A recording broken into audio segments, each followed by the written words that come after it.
नमस्कार दोस्तों, मैं डॉक्टर दलबीर सिंह। आप देख रहे हैं यूट्यूब चैनल क्वेश्चन इंडिया। दोस्तों, इससे पहले भी एक मैंने वीडियो बनाई थी एकलव्य मॉडल रेजिडेंशियल स्कूल से रिलेटेड। यदि आपने वो नहीं देखी है तो आप आई बटन में जाइएगा, उसको जरूर देखिएगा। आज का जो वीडियो है उसी से रिलेटेड है, परंतु इसके अंदर अंतर है कुछ। और वो अंतर क्या है कि जैसे आपकी फीस किस प्रकार से है, आप किस प्रकार से ऑनलाइन एप्लीकेशन आपको डालनी है, आपका सिलेबस क्या है, आपका एग्जाम पैटर्न क्या है, इसी के साथ में किस स्टेट के अंदर कितनी वैकेंसी हैं, और सबसे बड़ा क्वेश्चन ये है यदि आप किसी अदर स्टेट से हैं, जो स्टेट यहाँ पे मेंशन नहीं की गई है, क्या आप यहाँ पे अप्लाई कर पाएंगे। तो ये सारे क्वेश्चनों का जवाब आज इस वीडियो के अंदर हम देंगे। और इसी कंप्लीट जो सूचना है कि आपको किन किन बातों का ध्यान रखना है यदि आप ऑनलाइन एप्लीकेशन डालते हैं, तो उन सब बातों को यहाँ पे डिस्कस करेंगे। इस वीडियो को आप शुरू से आखिर तक देखिएगा, बहुत सारे इन्फॉर्मेशन ऐसी हैं जो आपको नई यहाँ पे जानकारी मिलेगी। तो यहाँ पे शुरू कर लेते हैं इसको दोस्तों। और ये जैसा आपको पता ही है कि सिलेक्शन एग्जामिनेशन 2021 के बारे में है। मैंने जो इंपॉर्टेंट सेक्शन है उसको पहले ही यहाँ पे हाईलाइट कर दिया है ताकि हमारा टाइम बच सके। ये यहाँ पे इंडेक्स दे रखे हैं। इंडेक्स के बाद जैसे ही आप जाओगे तो important information at a glance आपको दिखाई देगा। और यहाँ पे ये डेट दे रखी है कि 30/4/2021 तक आपको अप्लाई करना होगा। और जो आपकी फीस है, जिसको हम ऑनलाइन फीस का नाम देते हैं, जो आपका debit card, credit card, net banking, UPI से आपको करनी है, ये आपकी 1 मई 2021 और रात के 11:30 बजे तक आप कर सकते हैं। आप कितनी फीस आपको देनी होगी प्रिंसिपल और वाइस प्रिंसिपल के लिए यदि आप अप्लाई कर रहे हैं तो 2000 रुपये है।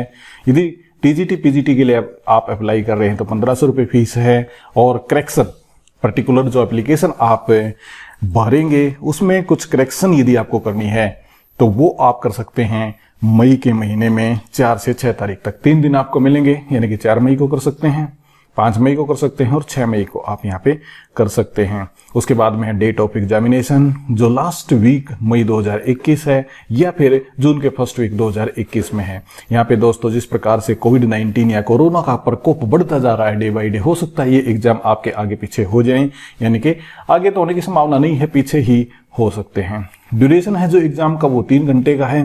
टाइमिंग है एग्जामिनेशन ये 9 से 12, यानी 9 बजे शुरू होगा तो 12 बजे खत्म होगा आपका पहले शिफ्ट का, और सेकंड शिफ्ट का आपका 3 बजे शुरू होगा तो ये 6 बजे तक यहाँ पे रहेगा। थोड़ा सा नीचे चलते हैं। जैसा मैंने आपको बताया था कि इंपॉर्टेंट जो सेक्शन है वो पहले ही मैंने हाईलाइट यहाँ पे कर दिया है। आप जब फॉर्म भरेंगे, ऑनलाइन फॉर्म जो आपको भरना है, तो उसमें रिसेंट फोटोग्राफ भरना है।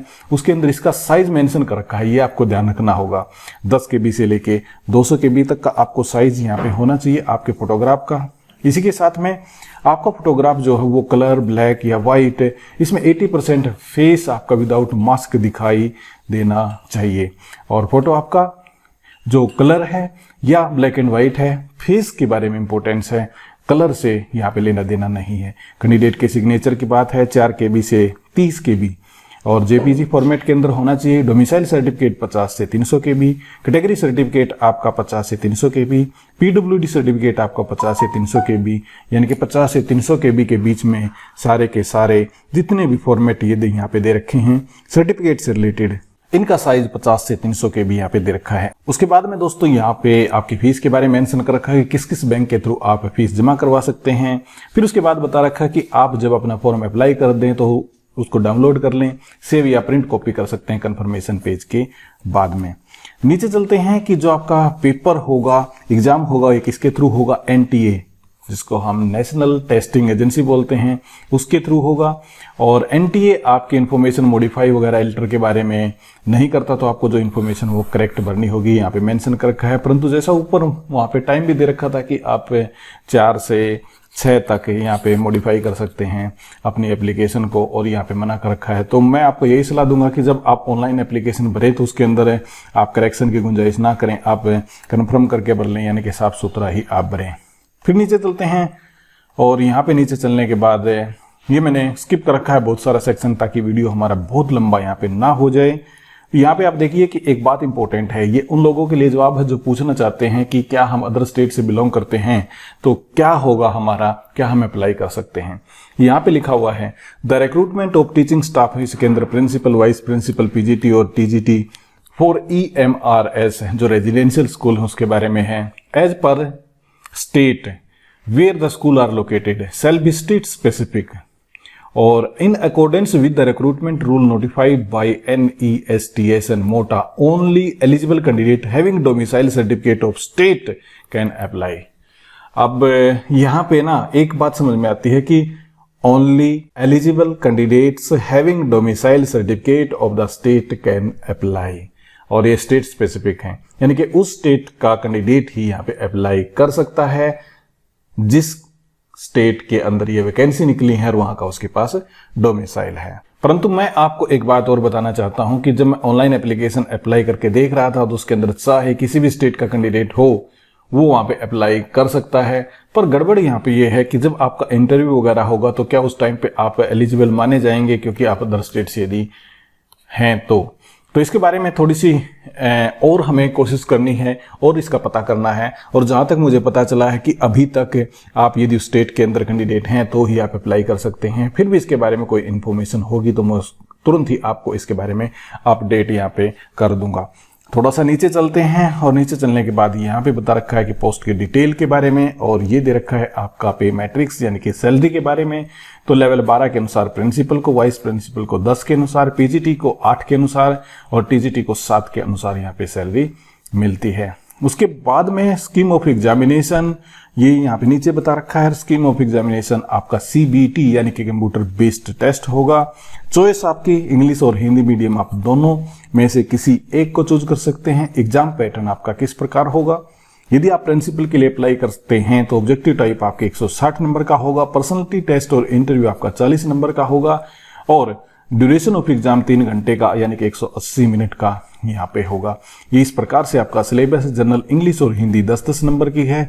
जनरल नॉलेज और करंट अफेयर आपका 10 नंबर का, लॉजिक रीजनिंग और computer literacy quantity aptitude test ये 10-10 नंबर के हैं। एकेडमिक आपका 30 का है, एडमिनिस्ट्रेशन और फाइनेंस आपका 70 मार्क्स का होगा। तो इस प्रकार से यहाँ पे पैटर्न दे रखा है। वाइस प्रिंसिपल के लिए यहाँ पे लगभग सा सेम है, थोड़ा बहुत सा चेंज है। जैसे आप बात करेंगे एकेडमिक 60 नंबर का है, एडमिनिस्ट्रेटिव और फाइनेंस 40 नंबर का है। पीजीटी के लिए यदि बात करें तो इस प्रकार से सेक्शन दे रखा है।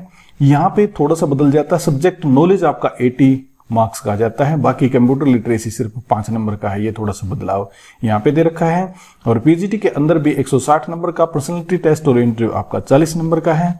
और यदि आप यहाँ पे देखोगे टीजीटी के लिए इंटरव्यू नहीं है, यहाँ पे एग्जाम 180 का, ड्यूरेशन ऑफ एग्जामिनेशन जैसे 180 मिनट का यहाँ पे दे रखा है। अब एक बात यहाँ पे समझ में नहीं आती है, 160 नंबर का टेस्ट है और 40 नंबर का इंटरव्यू है, जो कि काफी ज्यादा ये दिखाई देता है। और एक सुप्रीम कोर्ट का मुझे ना एक डिसीजन याद आ रहा है, वो आ रहा है कि यदि 100 नंबर का टेस्ट है तो आपको 12% ही इंटरव्यू रख सकते हैं। उस हिसाब से 24% यहाँ पे होना चाहिए था, परंतु 40 नंबर का इंटरव्यू यहाँ पे रखा हुआ है, पर्सनैलिटी टेस्ट रखा हुआ है। अब इसके बारे में और ज्यादा डिटेल क्या बताएं। जैसे हरियाणा के अंदर तो काफी चैलेंज होता है, कई बार इस बारे में बात उठी और सुप्रीम कोर्ट ने कहा कि आप 10 से 12% का ही इंटरव्यू रख सकते हैं, इससे ज्यादा नहीं। परंतु इस हिसाब से देख के पता चलता है कि सेंट्रल गवर्नमेंट के अंदर भी इस प्रकार का अभी चला हुआ है। मार्किंग स्कीम के बारे में बात करते हैं। मार्किंग स्कीम आपका करेक्ट नंबर का 1 नंबर आपको मिलेगा, और यदि आपका इनकरेक्ट आंसर है तो आपकी नेगेटिव मार्किंग होगी 1/4 यानी कि 0.25 आपके मार्क्स डिडक्ट कर लिए जाएंगे, यानी 4 क्वेश्चन पे 1 नंबर आपका डिडक्ट हो जाएगा, कम हो जाएगा। आगे चलते थोड़ा, यहाँ पे सिलेबस के ऊपर आप डायरेक्ट भी जा सकते हैं यहाँ पे क्लिक करके, परंतु इसके नीचे जो PDF है इसके नीचे भी सिलेबस दे रखा है, और इसको मैं नीचे यानी कि डिस्क्रिप्शन के अंदर डाल दूंगा, वहां पे आप जाके इसको देख सकते हैं क्लिक करके पूरे सिलेबस को, और इस पूरे नोटिस को आप डाउनलोड वहां पे कर सकते हैं। शेड्यूल ऑफ एग्जामिनेशन जैसे आपको पता है कि 9 से 3 बजे तक, ये मैं पहले ही डिस्कस कर चुका हूं। यहाँ पे आप देखोगे जो वेरिफिकेशन वगैरह के लिए आपको 7:30 बजे से 8:30 बजे तक आपका टाइम होगा। इंस्ट्रक्शन इन्विजिलेटर जो देगा 8:30 से लेकर 8:50 तक, इस प्रकार आपको 2 घंटे पहले यहाँ पे पहुंच जाना होगा, लगभग 7 बजे अपने सेंटर के ऊपर, यहाँ पे लिखा भी हुआ है। और नीचे चलते हैं और क्या क्या इंस्ट्रक्शन यहाँ पे दे रखी हैं। जैसे मैं आपको पहले ही बता चुका हूं कि एलिजिबिलिटी क्राइटेरिया इस प्रकार दे रखा है कि जैसे आपकी एज की बात करें तो यहाँ पे प्रिंसिपल 50 की उम्र का है, वाइस प्रिंसिपल 45 तक, पीजीटी 40 और टीजीटी की आप बात करेंगे तो 35 ईयर एज यहाँ पे दे रखी है। बाकी डिटेल क्वालिफिकेशन आप देखना चाहें तो यहाँ पे देख सकते हैं। क्वालिफिकेशन के बाद में आपकी एज इंपॉर्टेंट है। एज आपकी डिसाइड की जाएगी 30 अप्रैल 2021 के आधार पे। और जैसे मैंने आपको बताया कि वहाँ पे principal 45, vice principal 40, PGT 40, TGT 35 year तक एलिजिबल यहाँ पे है। कुछ रिलैक्सेशन दे रखी हैं। यदि आप सेंट्रल गवर्नमेंट के एम्प्लॉय हैं तो आपको 3 साल की यहाँ पे छूट मिल जाएगी, और जम्मू कश्मीर के बारे में भी यहाँ पे बता रखा है, छूट यहाँ पे अवेलेबल है। उसके बाद में नीचे चलते हैं, नीचे हम स्क्रॉल करते हैं, काफी बड़ा एडवर्टीजमेंट यहाँ पे है। फीस जो है पीजीटी टीजीटी की आपकी 1500 रुपये, प्रिंसिपल वाइस प्रिंसिपल की यहाँ पे 2000 रुपये है, और किसी भी प्रकार की कोई फीस नहीं है यदि आप बिलोंग करते हैं SC ST या PWD कैंडिडेट। यदि आप हैं इस कैटेगरी के अंदर आप आते हैं तो आपको फीस देने की यहाँ पे कोई भी जरूरत नहीं है।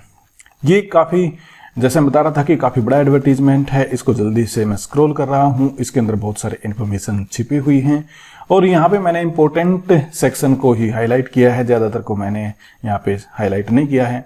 जैसे यहाँ पे आप देखोगे तो मैं आपको बता रहा था सिलेबस ऑफ एग्जामिनेशन दे रखा है। ये सिलेबस आप देख सकते हैं कैटेगरी वाइज, ये कंप्लीट सिलेबस यहाँ पे दे रखा है। मैं इसको जल्दी से नीचे स्क्रॉल कर देता हूँ क्योंकि सिलेबस में मैंने कुछ हाईलाइट यहाँ पे नहीं किया है। ये सर्टिफिकेट दे रखा regarding physical limitation to write the examination, ये सर्टिफिकेट आपको भर के देना होगा। इसी प्रकार से बहुत सारे जैसे लेटर ऑफ अंडरटेकिंग है, यूजिंग ऑन स्क्राइब, और इस प्रकार से ये इंपॉर्टेंट सेक्शन यहाँ पे दे रखा है state wise vacancy under different post.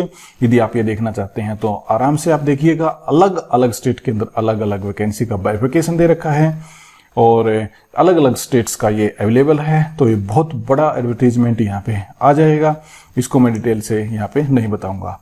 यहाँ पे मध्य प्रदेश का दे रखा है, इसी प्रकार से सभी स्टेट्स का यहाँ पे दे रखा है। आपको ये कंप्लीट देखना होगा यदि आप अप्लाई इसमें करना चाहते हैं। और मैं बता रहा था कि डिस्क्रिप्शन में आपको ये लिंक मिल जाएगा, आप इसको कंप्लीट डाउनलोड कर सकते हैं और उसके बाद में इसका एनालिसिस कर सकते हैं। थोड़ा सा नीचे चलते हैं, यहाँ पे ये बता रखा है कि किस प्रकार से ऑनलाइन एप्लीकेशन आपको डालनी है। ये कंप्लीट इस प्रकार से यहाँ पे हो जाएगा। यहाँ पे कुछ कोड दे रखे हैं कि जैसे जिस भी स्टेट के अंदर आप अप्लाई करेंगे तो वहाँ पे ये कोड आपको भरने होंगे। एग्जामिनेशन सिटीज के कोड एक्चुअल में दे रखे हैं, तो जो भी एग्जामिनेशन सिटी आप सेलेक्ट करना चाहते हैं, जिस भी स्टेट के अंदर आप पढ़ते हैं और वहाँ पे सिलेक्ट करना चाहते हैं सिटी को, यहाँ पे उस कोड को डाल सकते हैं। और इसके साथ में दोस्तों कुछ और चीजें हैं इंपॉर्टेंट, उनका भी हमें ध्यान रखना चाहिए। वो क्या है, जैसे एक प्रेस रिलीज थी, ये मैं आपको दिखा देता हूँ कि इसके अंदर एकलव्य मॉडल रेजिडेंशियल स्कूल से रिलेटेड थी। ये यहाँ पे इस प्रकार का आपने पहले भी देख लिया है, और मैंने पहले भी इसके बारे में एक एडवर्टीजमेंट डाल दिया था। यहाँ पे आप देखोगे तो ये एक वेबसाइट है ministry of tribal affairs government of India की। ये मैंने इसको पहले खोल रखा है, मैं इसको थोड़ा सा मैंने इसको नीचे स्क्रॉल कर रखा था। यहाँ पे इंपॉर्टेंट चीज है, और ये इंपॉर्टेंट चीज क्या है कि जो रिक्रूटमेंट है उसका कंप्लीट प्रोसेस यहाँ पे दे रखा है। यहाँ पे दे रखा है apply for EMRS teaching staff selection exam 2021। यहाँ पे आप क्लिक करेंगे तो आपके सामने एक नई विंडो खुल के सामने आ जाएगी, और इस प्रकार से आपको भरना होगा। सबसे पहले आपको जाना होगा यहाँ पे न्यू रजिस्ट्रेशन पे। जैसे ही आप न्यू रजिस्ट्रेशन पे क्लिक करेंगे तो इस प्रकार से आपके सामने एक एप्लीकेशन आएगी, और यहाँ पे आपको क्लिक करना होगा इस प्रकार से, और फिर करना होगा क्लिक हियर टू प्रोसीड, और फिर ये इंफॉर्मेशन आपको भरनी होगी सारी की सारी इधर से। तो दोस्तों ये था complete information regarding Eklavya model school. उम्मीद करता हूं ये आपको पसंद आया होगा। हमारे चैनल को सब्सक्राइब कीजिएगा और हमारे वीडियो को आप लाइक कीजिएगा, शेयर कीजिएगा। इसी के साथ में हमें दीजिएगा इजाजत। मिलते हैं नई वीडियो में। बहुत बहुत आपका धन्यवाद।